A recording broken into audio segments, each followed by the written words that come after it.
Take a moment right here, feeling like it's out gear. Running, running, no. Keep running.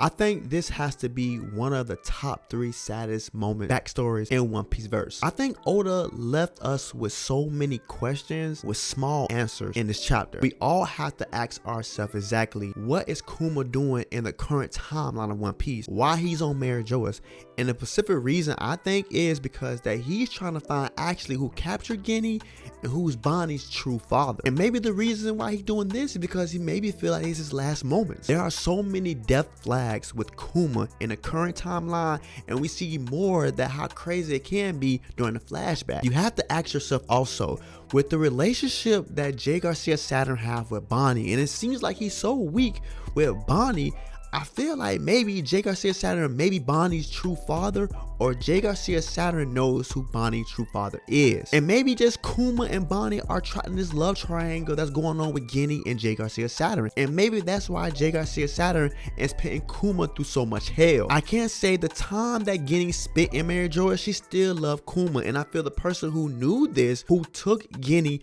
knew that she was still in love with Kuma, and he wanted Kuma to suffer. And that's what exactly Kuma is doing in the current timeline. We have to go look at Bonney throughout this One Piece storyline. She's definitely favored and during with the Marines and the pirate world. And maybe Kuma just want revenge on taking Ginny. Maybe he blamed this person, the Celestial Dragon. He blamed them for what happened to Ginny. And like Kuma said before, a Celestial Dragon wiped Ginny, but the Celestial Dragon left on a Marine ship. Now, I think that only people that can do this and knows about Ginny are definitely people who are the worst enemies of the Revolutionary Army, and that's the 5 elders and also the government. So give you a time frame, this roughly happened 14 years ago when Ginny got taken, and 2 years after that, 16 years ago, is when Ginny reappeared. So she spent 2 years with the Celestial Dragon figure, right, in a relationship, being married and being miserable. I'm pretty sure she shared a few things about Kuma to the Celestial Dragon, and it's guaranteed that this Celestial Dragon has so much anger built up for Kuma. It's not even Kuma's fault, it's just the love that Ginny had for Kuma. So the time frame when this happened is definitely superb, because of Oda gave us the point when Goa-King was under attack by the Revolutionary Army, and they're trying to overthrow Goa-Kingdom, and Sabo came along the journey after they came. But once Ginny got the call into headquarters and tried to talk to Dragon, Kuma, and Ivancom, we seen how sad Kuma was, bro. We seen that Kuma last moments with Ginny was so sad. Listen, I know Oda said a little side note on the cover page that he could not finish the story, right? He could not finish this chapter, and we see why. Sometimes Oda get in his feelings too. So I'm pretty sure he was crying during this whole interaction with him drawing this chapter. But it definitely was a sad moment for Kuma to actually hold the person that you love truly and dearly. To see her body covered in these blue sapphire stones, and it's so sad to see that Kuma was definitely crying his heart out, and to pick up the lifeless body of Ginny. Like, this is the top 3 saddest backstories ever in One Piece. And I feel like the only way that Kuma got through this is that Ginny left behind Bonney so Kuma could take care of her, and that will fill that void out, right? It's something left over from Ginny in her dying will to take care of somebody so important to her, right? And so her will be carried on through Bonney. And you have to understand something, right? These panels with Kuma raising up Bonney is very heartfelt. Listen, I have a daughter of my own, bro, and it's like I understand these moments that Kuma's going through. Feeding Bonney, right? Trying to bathe Bonney, right? Putting Bonney in the case where you want to roll over, like the elder said, right? Like, these the moments that fathers cherish, and evidently Bonney loves Kuma.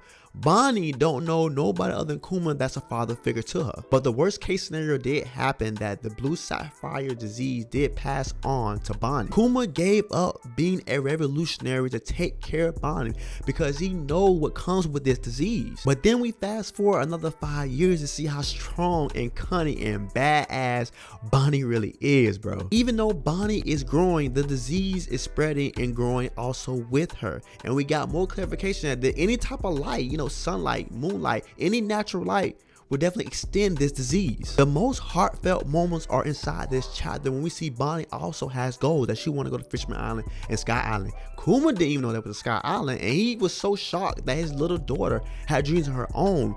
But this disease right here may conquer her before anything could happen. But at the same time, Kuma tried to make so much light of the disease that he even named her after the disease. The blue sapphire on her cheeks looked like jewelry, and that's where jewelry Bonney's first name derives from.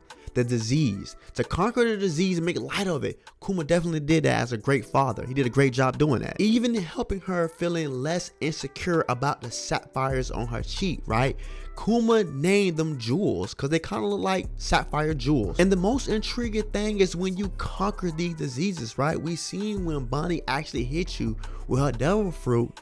Once you age backwards or forwards, these jewels come out of you, and these jewels are essentially your ages. Some jewels can be 1 to 5 years, some could be plus 20 years. Like, we don't know just yet. It's not clarified by Oda. But what I do know, Kuma is spreading around the Nika person, the freedom person of Nika, right? The liberation man, Nika. He even passed it down to Bonney. Now Bonney knows about Nika.